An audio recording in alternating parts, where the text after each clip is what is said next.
Bonjour à tous, bienvenue sur Astro Kaka. Aujourd'hui, nous allons faire de l'astrologie de transit et on va un petit peu étudier l'actualité, la malheureuse actualité. C'est pas des choses qui vont chanter à vos oreilles, mais que quand même, vous connaissez un petit peu la chanson depuis fin février 2022. Donc il s'agit de la guerre en Ukraine.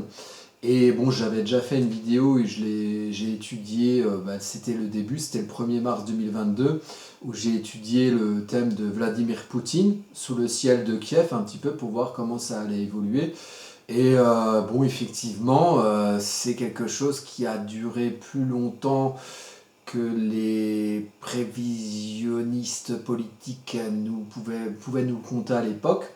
Aussi, voilà, moi j'avais vu ça sous le prisme de Poutine et on avait pu voir à quel point ce conflit était aussi personnifié sur lui, sur sa personne, à travers son thème astrologique.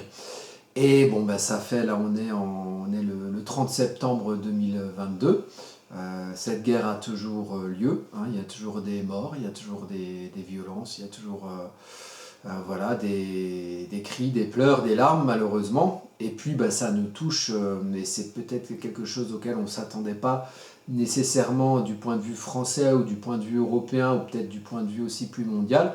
Cette guerre touche un petit peu l'ensemble de la planète et l'Europe au premier chef à travers une crise énergétique qui a pu être annoncée notamment à travers la grande conjonction Uranus-Mars, le lunaire nord en taureau qui était en carré à Mercure, qui peut concerner aussi les transports, la communication, et aussi de l'autre côté, donc un T carré, un double carré donc de cette conjonction le 1er août, d'un côté à Mercure en Lion et de l'autre côté à Saturne en Verseau. Verseau, le signe du peuple, le signe des réseaux communicationnels, le signe d'Uranus, l'énergie électrique.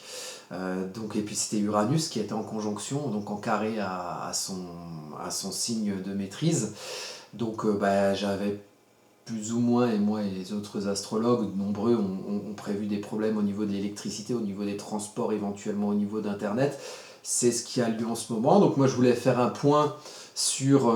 et il y a une vidéo là-dessus aussi. Voilà. Alors le site Astro Kaka, comme ça on le fait, comme ça on en parle. N'hésitez pas à aller faire un tour dessus si vous voulez voir des articles qui ne sont pas forcément sur les sujets dont on parle dans ces vidéos. Et aussi, si vous voulez commander un thème natal, moi je suis Vilnius Marcel, je suis astrologue, et puis voilà, si vous voulez aller plus loin dans vos études astrologiques personnelles, n'hésitez pas à venir me contacter, tout est en description en bas de l'article, si vous voulez savoir comment me parler. Voilà. Donc on va passer au thème de Vladimir Poutine à travers certaines dates.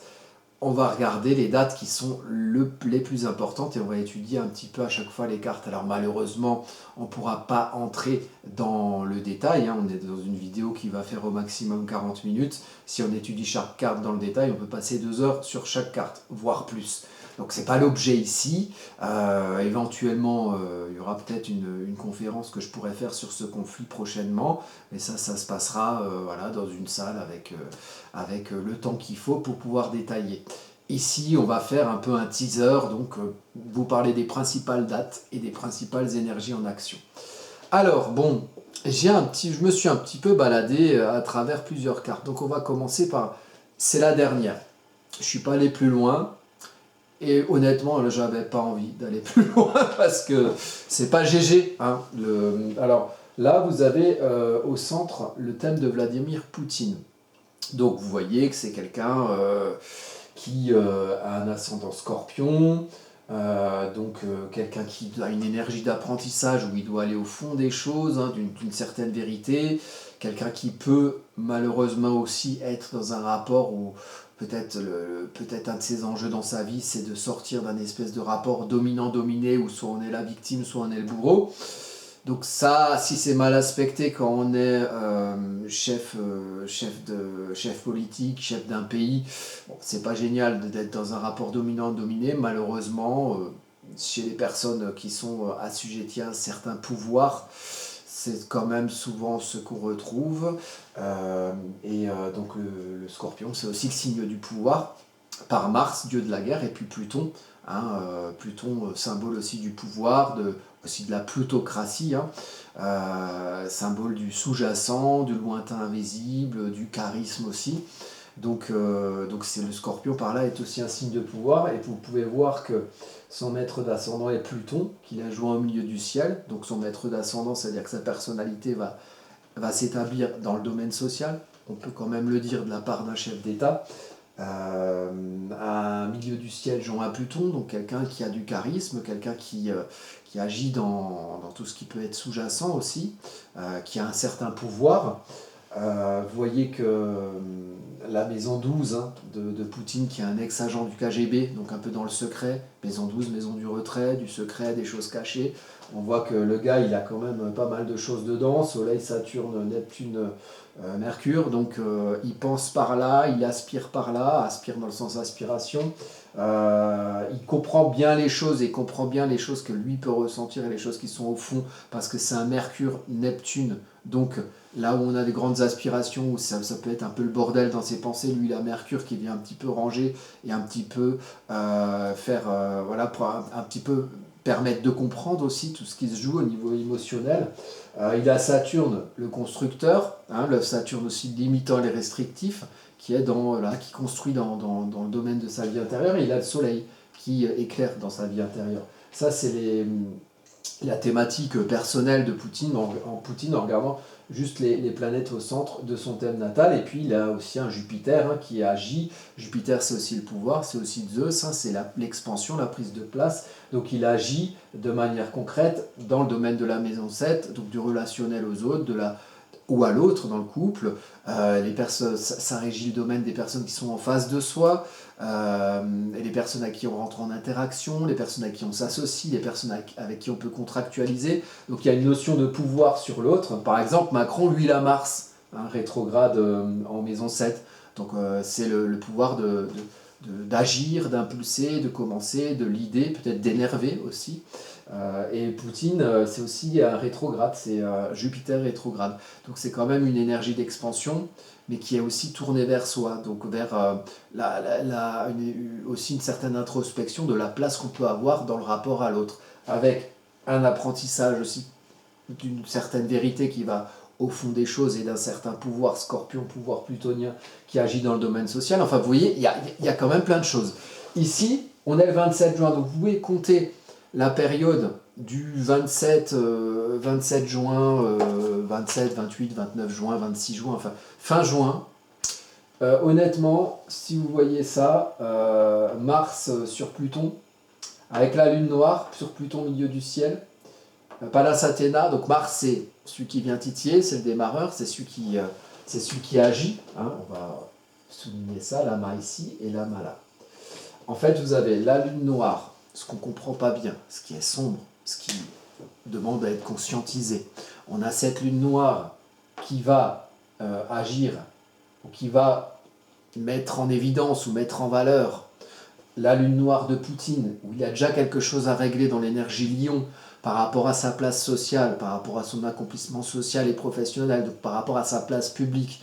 Il a déjà aussi quelque chose à régler dans l'énergie Lion, donc peut-être avec un ego mal aspecté, un ego qui prend trop de place, une façon de s'affirmer qui, plutôt que d'éclairer les autres par sa créativité, par ses créations, par le fait de se montrer en société en tant que lui-même, plutôt que voilà, d'être dans la lumière d'un soleil lion, il peut être dans l'ombre du signe du lion, qui va générer un ego mal aspecté, le fait d'aveugler les autres par son ego, ou de s'aveugler soi-même par son ego, ou plutôt que d'éclairer et de réchauffer les autres, on peut les aveugler et les brûler. Bon, aveugler, brûler, avec Pluton à côté, Pluton, le plutonium, hein, on est en Ukraine, hein, il y a des centrales nucléaires, on parle de guerre nucléaire, ils en parlent là dans les médias, ça y est, les loups sont lâchés, le mot est lancé. Pluton, c'est la destruction, donc il y a un côté pouvoir et destruction, mort de quelque chose pour naissance d'autre chose, donc une grosse capacité de transformation de Poutine, un destin qui l'amène à se transformer par rapport à une place sociale. Et donc une énergie, voilà, de mort mort de quelque chose pour naissance d'autre chose, qui se trouve dans sa place sociale. Donc c'est quelqu'un, oui, il est arrivé au pouvoir, il a quand même changé pas mal de choses, transformé pas mal de choses en Russie. Alors on ne connaît pas le détail, mais il y a dû avoir des réformes, et on peut dire que la Russie de Poutine, c'est pas la même chose que la Russie de Yeltsin juste avant. Donc voilà, un pouvoir transformateur.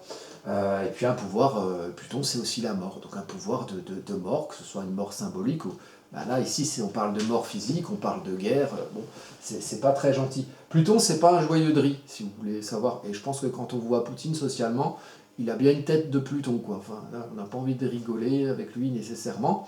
Je prends pas parti du tout, de dire c'est bien, c'est pas bien ce qu'il fait, la guerre c'est la faute à ci, la guerre c'est la faute à mi. Néanmoins, on voit quand même que c'est quelqu'un qui a du charisme, qui bon, peut un peu voir au fond des choses par son apprentissage d'ascendant, par la présence de nombreuses planètes en maison 12, par le fait qu'il ait Pluton au milieu du ciel. Et là, vous voyez, Pluton au milieu du ciel, il est activé par Mars.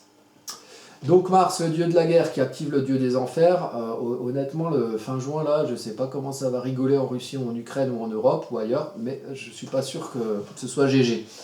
Il y a un rapport à la stratégie politique, pas la saténa. Donc oui, il y a un rapport à la stratégie politique dans tout ce qui se passe, dans ce qui se passe, dans ce que vous voyez, dans ce qu'on vous raconte, dans ce qu'on vous conte, dans ce qu'on vous récite, comme une récitation. Et il y a ce qui se joue en coulisses avec Pluton, dans ces stratégies politiques. Cela peut générer de l'action martienne, de l'impulsion martienne, des décisions, on impulse pour décider à son idée, et de la violence martienne, on est quand même dans le cadre d'une guerre. La violence, où il y a des choses qui ne vont pas être comprises dans les manières d'agir des belligérants, des uns des autres, de Poutine au premier chef. Donc les gens ne vont pas se comprendre, ils vont agir sans se comprendre, ou sans comprendre pourquoi ils agissent, comment ils agissent. Donc l'ombre de Mars, c'est la guerre, l'ombre de Mars c'est la confrontation, l'ombre de Mars c'est l'énervement, l'ombre de Mars c'est le diktat, c'est agir sans regarder l'autre, en le forçant. Voilà. Il y a aussi Lune Noire qui est entre, donc tout ce qui est subjectivité. Vénus-Mars, c'est la subjectivité, les deux planètes personnelles, l'archétype masculin, l'archétype féminin, l'archétype d'action, l'archétype de douceur, l'archétype vénusien, les valeurs, le pourquoi on adhère à certaines actions. Donc ça peut aussi être la passion guerrière, la passion martienne, la passion qui amène à du Pluton, qui amène à la mort de quelque chose pour la naissance d'autre chose. Donc toute la subjectivité, il y a quelque chose qu'on ne comprend pas. Au milieu de toute la subjectivité, il y a la lune noire. Donc il y a quelque chose qu'on ne comprend pas à travers les valeurs qu'on a, à travers ce à quoi on adhère. Ça peut aussi générer des manipulations de part et d'autre, et des parties qui ne se comprennent pas. Et donc la lune noire au milieu de la subjectivité, ça veut dire que toute cette passion vénusienne-martienne, il y a des choses qui se passent et on n'est pas forcément ni Poutine, ni ceux qui sont en face, ni peut-être nous, puisque on parle ici du ciel collectif à ce moment-là. Peut-être qu'il y a beaucoup de choses qui ne vont pas se comprendre, mais par contre il y a des choses qui vont se faire, et peut-être se faire sans que nous ou nos chers dirigeants, adorés, les Occidentaux, les Russes, les autres, comprennent bien ce qu'ils font, et peut-être la gravité de leurs actes. Et Pluton et Poutine, lui, il a Pluton. Il a Pluton. Il a une capacité de destruction, de mort, de plutonium, de nucléaire. Donc c'est pas rigolo. Et puis vous voyez, c'est la lune noire, elle est chez lui aussi. Donc lui aussi, il peut agir dans l'ombre du lion, trop d'ego, ou cramer les autres, si vous voulez. Le lion, c'est le feu ardent.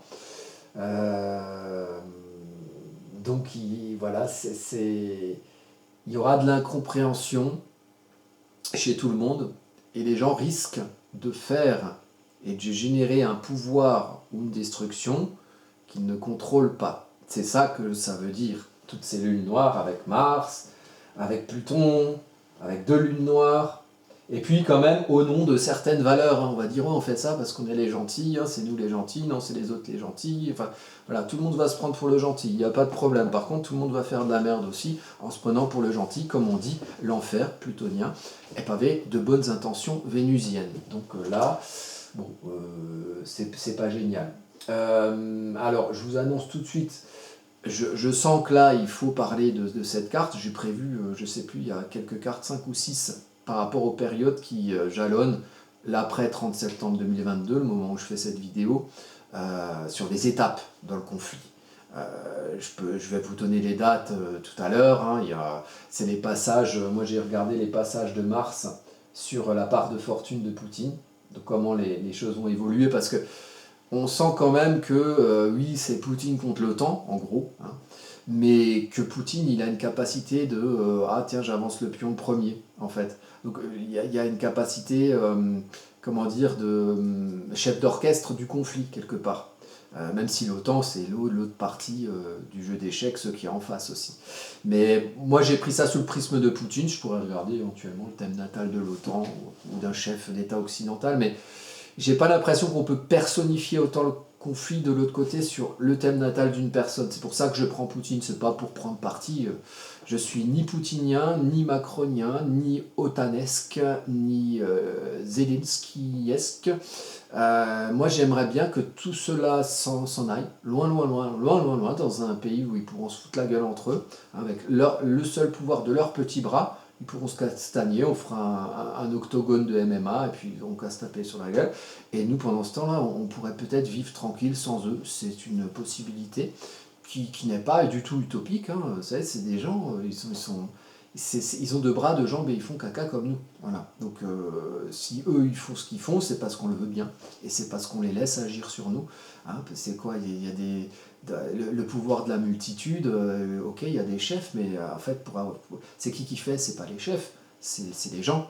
C'est qui les armées? C'est pas un général, c'est tous les soldats avec leurs petites mitraillettes. S'ils décident de plus rien faire et de plus se mitrailler, ils se mitraillent plus. Et le chef, il peut agiter ses bras comme il veut. Ça marchera pas. Voilà. C'est peut-être qu'on est dans une étape de nos vies collectives où on doit prendre conscience de ce genre de choses. Moi, si avec mes petits bras, si je décide d'aller taper sur quelqu'un, je vais aller taper sur quelqu'un. Bon, je n'ai pas spécialement envie de le faire. Hein. Je n'ai pas spécialement décidé ça pour mon futur proche. Hein. Rassurez-vous. Mais après, je serai responsable de ce que j'ai fait. Et peut-être que la personne en face, elle ne sera pas d'accord. Puis je vais me prendre des coups aussi. Voilà. Je serai directement responsable. Ces gens-là qui prennent des décisions collectives qu'on accepte et qu'on accepte de suivre, finalement, ils n'ont pas une responsabilité physique de ce qu'ils font. Donc ils peuvent le faire en étant un petit peu déconnectés d'une certaine réalité concrète, qui fait que quand tu tapes, tu risques d'être tapé aussi. Voilà. Et ils mettent les petits lapins, là, les gens, nous, devant pour les protéger et puis pour taper à leur place.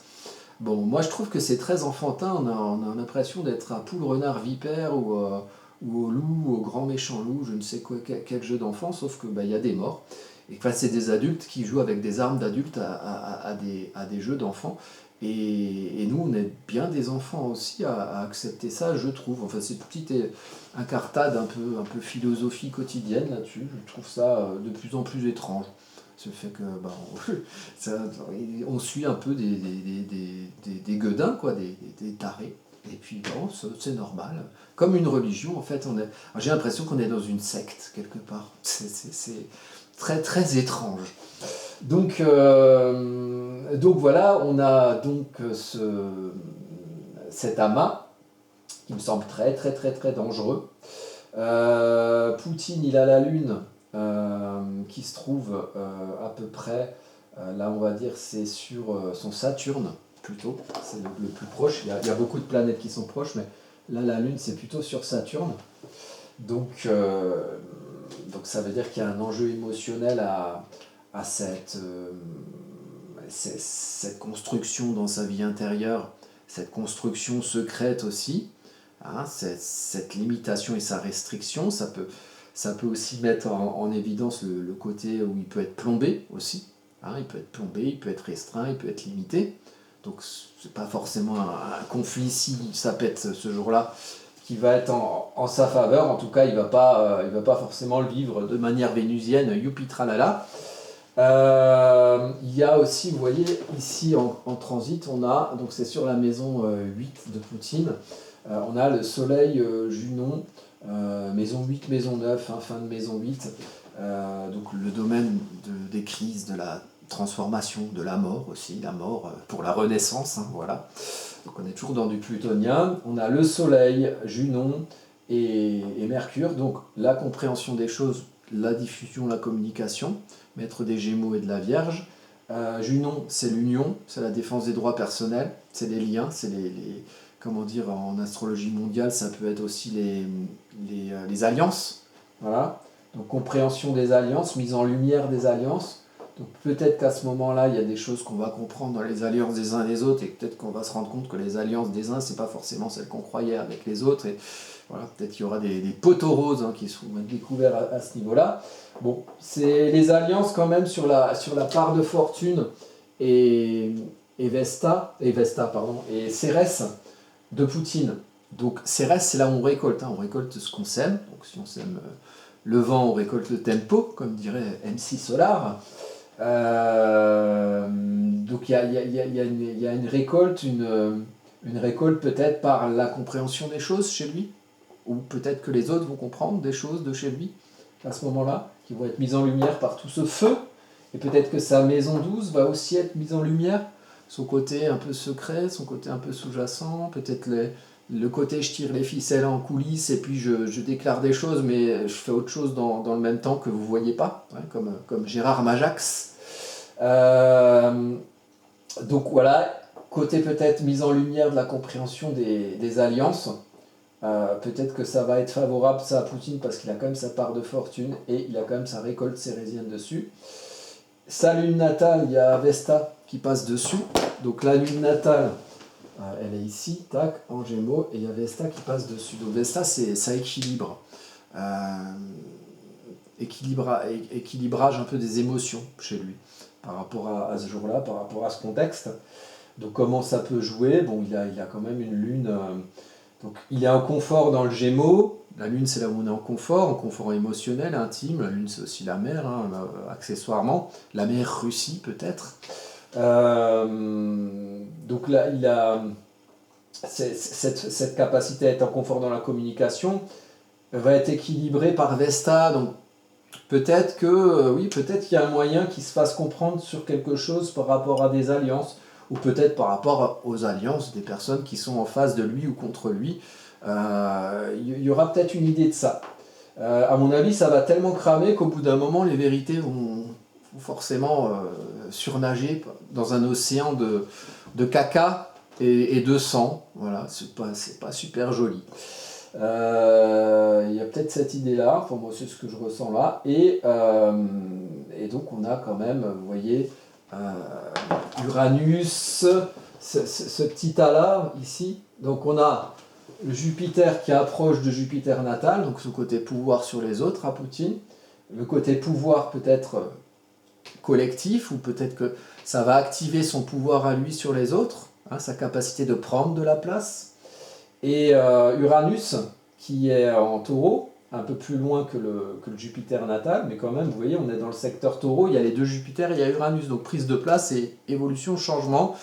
Parfois changement soudain, changement électrique, changement dans sa manière d'expanser, sa manière de prendre sa place, changement dans sa manière de faire peser son pouvoir dans le domaine de l'autre, de la relation à l'autre, de la contractualisation, un contrat social entre un chef entre un président et son peuple, hein, voilà. On est le 27 juin, donc Saturne est passé en Poisson. Là, on est dans la maison 5 de Poutine. Moi, je travaille en maison égale. Là, malheureusement, c'est pas les maisons égales qui sont affichées ici. Donc, je sais que là, Saturne est en Poisson en maison 5, ici. Donc, il y a quand même une côté construction dans son affirmation, rigueur, restriction dans son affirmation.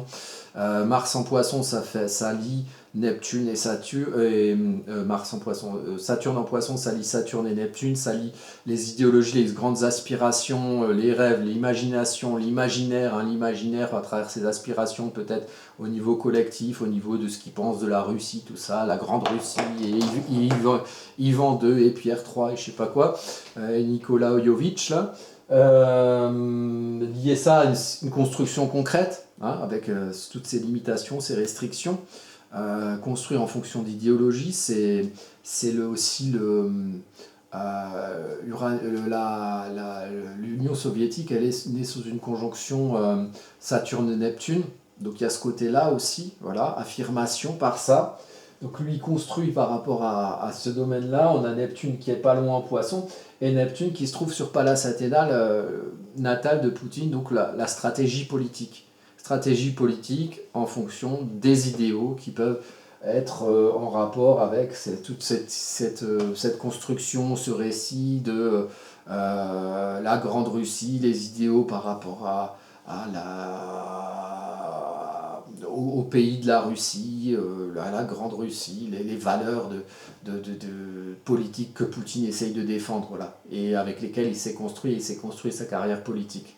Un peu genre nationaliste, un peu, vous voyez, il a Uranus en cancer, donc valeur familiale aussi, valeur, voilà, un peu paternaliste. Vous voyez, le cancer c'est plutôt la mère, mais la matrice, materniser, nourrir son peuple, vous voyez, c'est un peu l'idée de l'évolution sociale de Poutine aussi, c'est en énergie cancer, donc c'est lié Uranus, l'électrique, celui qui veut évoluer en quête de liberté et d'autonomie, le faire dans une sauce cancer, donc dans une sauce un peu familiale, un peu paternaliste, un peu cocon russe, un peu, voilà, le cancer c'est le signe de la défense aussi, un peu le chevalier défenseur de la veuve, de l'orphelin, ou peut-être des valeurs paternalistes russes, voilà, on est en famille, quelque chose de ce genre-là. Donc voilà, lui, parce que là, j'ai mis, ça m'y fait penser, j'ai mis la date où Mars est sur milieu du ciel, mais j'ai aussi une carte pour Mars sur Uranus. Il y a peut-être des choses qui vont évoluer avant. La date, on va la voir après. Juste pour terminer sur cette carte, vous avez Mars qui est en carré, Mars natal en maison 2 de Poutine. Donc vous voyez, le Mars natal de Poutine, il est quand même armé, hein. Il est armé, parce qu'il a la flèche Sagittaire. Le Sagittaire, c'est un signe de feu. C'est le signe qui trempe sa flèche dans le feu du lion, là où il a son Pluton, pour viser des objectifs ciblés, concentrés. Il a Mars avec une arme, manufacturée Sagittaire, une flèche. Et ce côté très actif dans la maison 2, donc action dans la matière. Voilà, on est dans une guerre très concrète, très matérielle. Ce Mars, c'est en carré avec Neptune. Donc, entre ses actions et les idéaux qu'il défend et la stratégie politique qu'il défend, il y a quand même quelque chose qui demande à être remis d'équerre, en fait. Il y a entre je crève les lapins ukrainiens ou même l'inverse aussi qui est vrai, les Ukrainiens qui crèvent les lapins russes.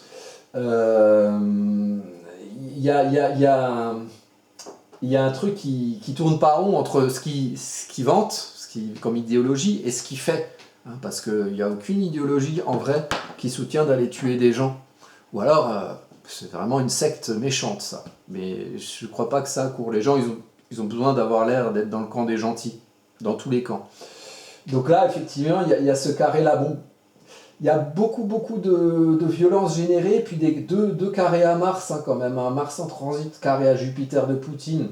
Donc la prise de place et le pouvoir de Poutine qui est en confrontation avec Mars. Donc il y a l'idée de se battre pour prendre de la place, et l'expansion aussi. La Russie a débordé de son territoire et aller sur le territoire du voisin. Donc il y a un côté Jupiter aussi en maison 7 là-dedans.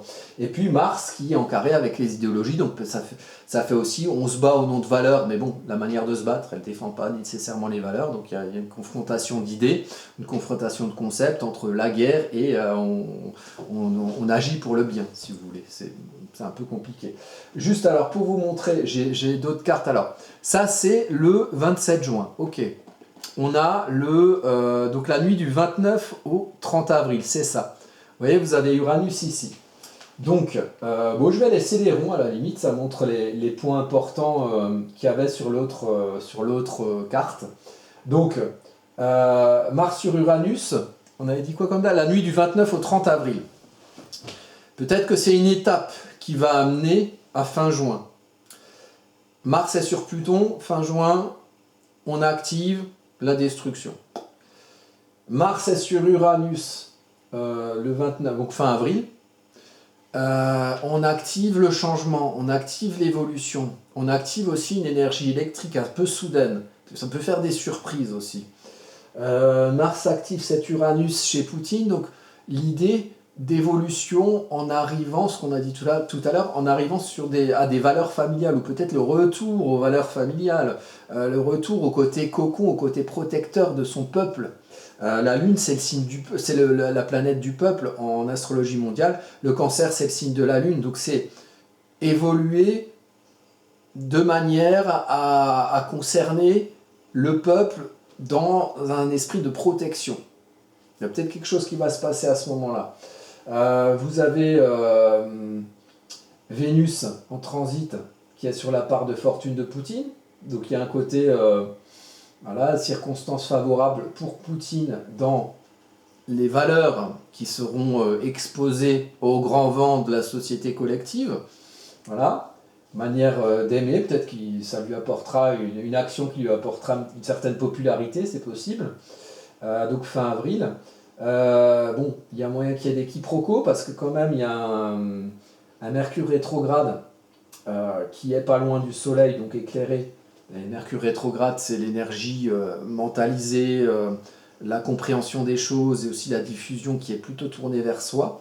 Sur un Jupiter rétrograde, donc une conscience de sa prise de place sur l'autre ou de son pouvoir sur l'autre, qui va être peut-être que lui aura une introspection par rapport à ça, et peut-être que les gens auront une introspection par rapport à ça, et ça sera extériorisé par une espèce d'expansion ou de diffusion des valeurs en fonction d'un changement ou d'une évolution qui défend certaines valeurs familiales, si vous voulez.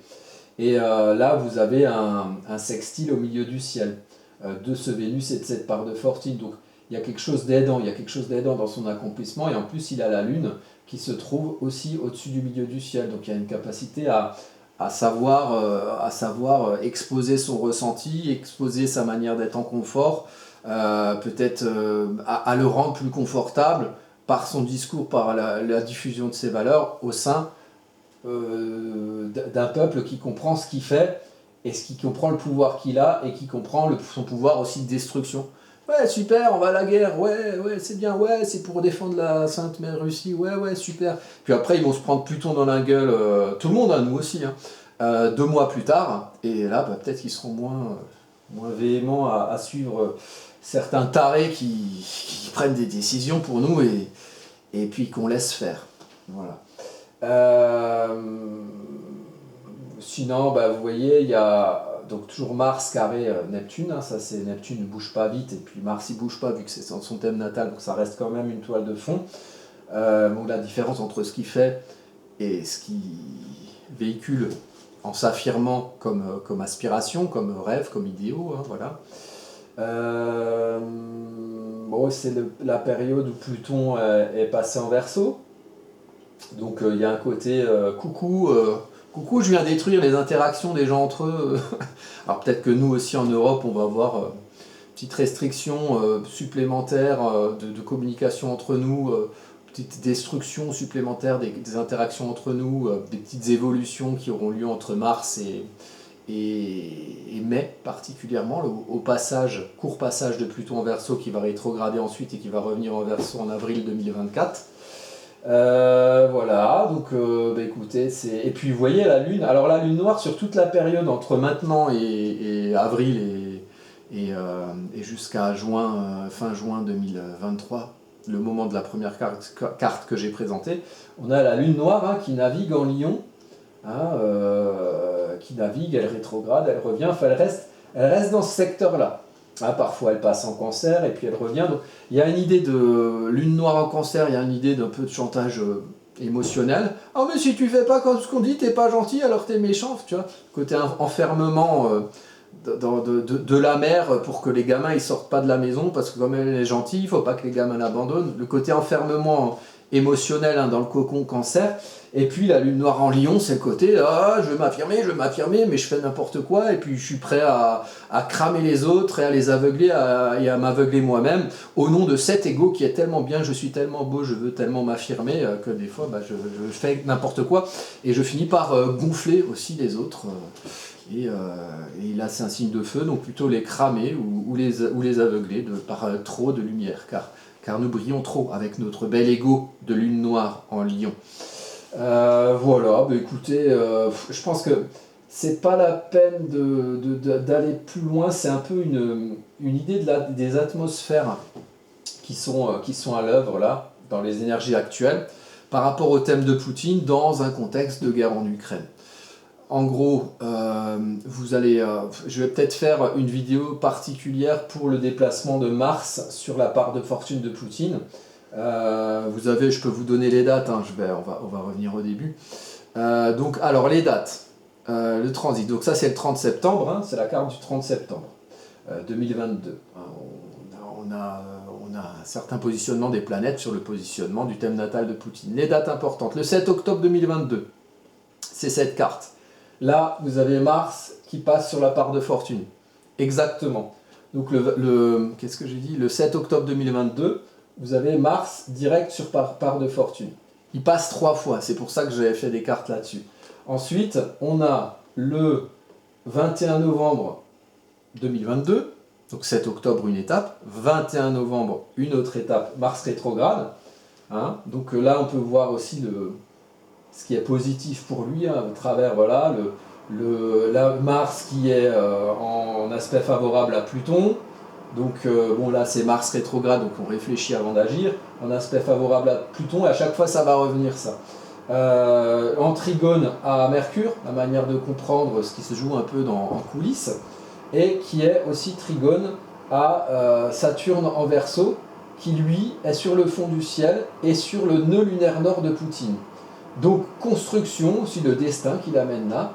J'avais dit sur la première vidéo que j'avais fait en mars que je trouve que Saturne sur fond du ciel, ça représente aussi les ennemis de Poutine, OTAN et compagnie, qui le plombent un petit peu sur ses bases, mais en même temps c'est quelque part constructeur pour lui, et ça fait partie, cette restriction, cette limitation aussi, puisque en fait vous voyez, il n'a pas pu envahir l'Ukraine comme il a voulu, on l'a arrêté, il y a une restriction, une limitation, même si Jupiter a quand même débordé des frontières de la Russie pour aller au-delà de la Russie, c'est-à-dire en Ukraine pour cette fois-là. Hein. La fois d'avant c'était en Géorgie, la fois d'avant c'était je sais plus où.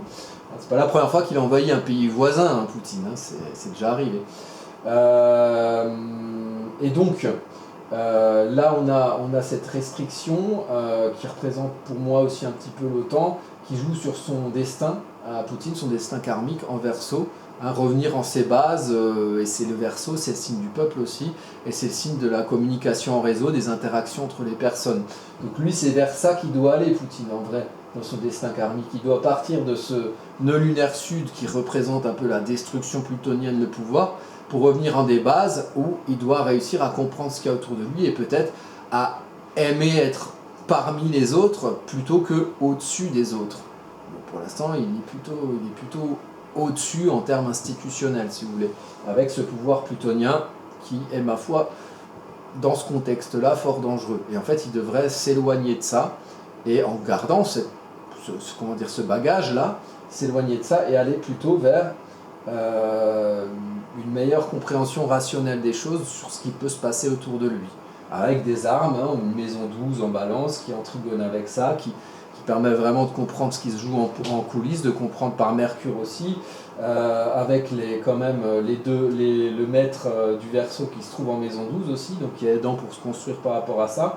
Là vous avez un trigone aussi, hein, Saturne, par cet aspect-là. Donc un trigone Saturne, ça donne des circonstances favorables pour se construire dans sa vie intérieure, construire ce qu'on comprend de soi, hein, ce qu'on comprend aussi de ce qui nous agite, de ce qui nous fait construire, de l'émotionnel qui est la source de nos aspirations. On est dans la maison 12 analogique au signe des poissons. Comprendre ça et puis comprendre comment on peut, à travers ça, construire ses bases, son socle, dans un univers d'interaction des gens entre eux. Mais bon, pour l'instant, je suis pas sûr que là, à mon avis, il est plutôt par là, en ce moment, que par ici où il devrait aller. Et peut-être qu'il nous ferait moins chier s'il allait vers son nœud nord. Mais bon, c'est les épreuves. Hein. S'il n'arrive pas à faire ça dans cette vie, on lui refoutra un nœud nord en verso l'incarnation suivante. Hein. Mais bon, le problème, c'est toujours les conséquences sur les autres, hein, quand on a un pouvoir social auquel il faut faire attention. Et puis voilà, parce que quand même, Saturne, ça devrait faire arriver à une certaine notion de responsabilité. Responsabilité, c'est aussi les conséquences de ses actes. Hein. C'est dans le sens, hein, le père ou la mère responsable de ses enfants, et on ne fait pas n'importe quoi avec, sinon bah, ils n'ont pas les armes pour lutter, ils ont besoin de gens responsables pour les aider à grandir, si vous voulez. Hein, et on a besoin d'être responsable pour construire son immeuble aussi, en mettant les poutres dans le bon sens et en faisant que son immeuble tienne droit pour être construit sur la durée. Enfin, voilà. C'est plutôt vers ça qu'il faudrait aller. Alors je pense que lui, il a l'idée en agitant son milieu du ciel, là, peut-être d'impulser quelque chose pour construire sur la durée. Peut-être que ça, c'est l'idée qu'il a en tête. Est-ce qu'il a raison? Est-ce qu'il a tort? Je ne suis pas assez connaisseur de la politique internationale et spécialement de la politique russe ou des aspirations des politiciens russes ou de Poutine pour pouvoir dire oui, non, ce qui est bien ou ce qui est pas bien. Enfin, ce qui me semble pas bien, c'est buter des gens. Ça, c'est pas bien. Qu'on soit l'OTAN, qu'on soit l'Ukraine ou qu'on soit la Russie, voilà. Parce que les gens, ils meurent tout seuls. Ils n'ont pas besoin qu'on les tue. On n'est pas des elfes, on n'est pas éternels. Voilà, profitons alors de ce temps qui nous reste pour mener nos thèmes à bien et nos missions à bien, et puis pour vivre, hein, tout simplement.